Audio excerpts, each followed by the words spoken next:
1993 সালে for the first time একটা GUI based web browser release করা হয়, যেটার নাম ছিল হলো মোজাইক, অ্যান্ড এটা আমার মতো সাধারণ মানুষদের জন্য অ্যাভেলেবল ছিল। মোজাইক ওয়েব ব্রাউজার রিলিজ করার পরে ওয়ার্ল্ড ওয়াইড ওয়েবের যে পপুলারিটি ছিল সেটা আরও র্যাপিডলি বাড়তে থাকে, অ্যান্ড মোজাইকের যে লিড ডেভেলপার ছিল তারা নেটস্কেপ কর্পোরেশন নামক একটা কোম্পানি স্টার্ট করে 1994 সালে নেটস্কেপ কর্পোরেশন একটা ওয়েব ব্রাউজার রিলিজ করে, যেটার নাম ছিল হলো নেটস্কেপ ন্যাভিগেটর। বাট তখনকার সময় ওয়েব পেজগুলোতে একটা প্রবলেম ছিল, সেটা হলো ওয়েব পেজগুলো একদম স্ট্যাটিক ছিল, ওয়েব পেজগুলো এতটা ইন্টারঅ্যাক্টিভ ছিল না।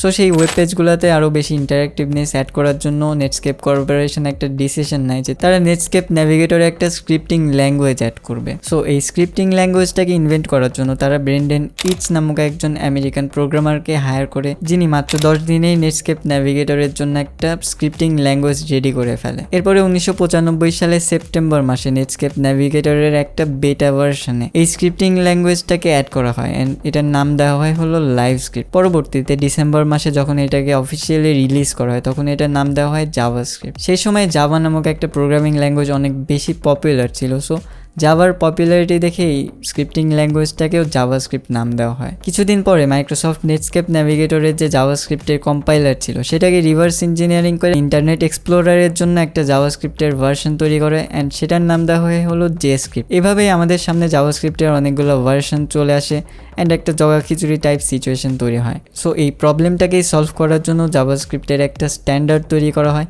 অ্যান্ড সেটার নাম দেওয়া হয় হলো ECMAScript, যেটা নিয়ে আমরা নেক্সট ভিডিওতে কথা বলবো।